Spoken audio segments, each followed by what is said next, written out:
All right, so now that you all have finished electric fields and electric circuits, we're going to talk about magnetism. All right, so some practical applications of magnetism. You've got your security cards. Anything that you use, credit cards, debit cards, ATMs, they all use magnetism with that little chip inside or the black strip in the back. All right, speakers, sprinklers, traffic signals. All right, so there's a bunch of different ways that magnetism is used throughout your daily life. Bar magnets. As we know, a lot of you, especially in elementary school, you play with little magnets. They have your north and south poles, all right? They repel or attract other objects, right? So opposites attract. Our south pole is going to attract other north poles. So if I put another magnet right here, in order for them to attract, I'd want the north on this end. And as a result, it would pull in.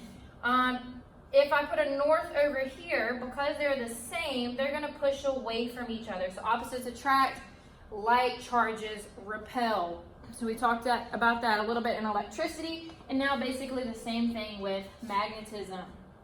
All right, so the magnetic field is the strongest the closer you get to the magnet. Think about when we talked about forces. The closer you were to the force or to the charge, the stronger that pull is as you get closer. All right, so the magnetic fields always go from the North Pole into the South Pole. So over here at the north, they go out, and they eventually make their way back into the south. So as we come out at different ends of it, as you see, all of these arrows are pointing and going right back into the South Pole.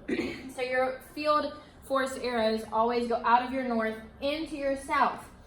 They're going to make closed loops. If you notice, it's coming around, and if we were to continue this circle, it comes right back into my South Pole.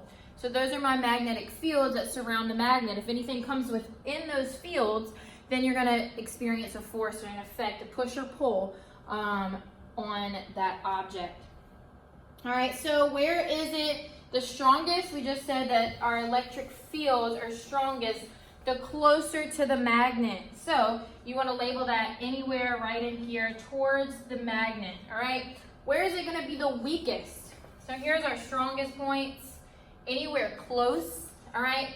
The farther you get, the weaker it gets. So as you make your way out, it's going to end up a lot weaker, all right? Think about when we talked about with charges. If I bring something close together, where am I going to feel more pull? Same thing with magnets, all right? If I bring another magnet close by, it's right here, I feel a really strong pull in between my two magnets.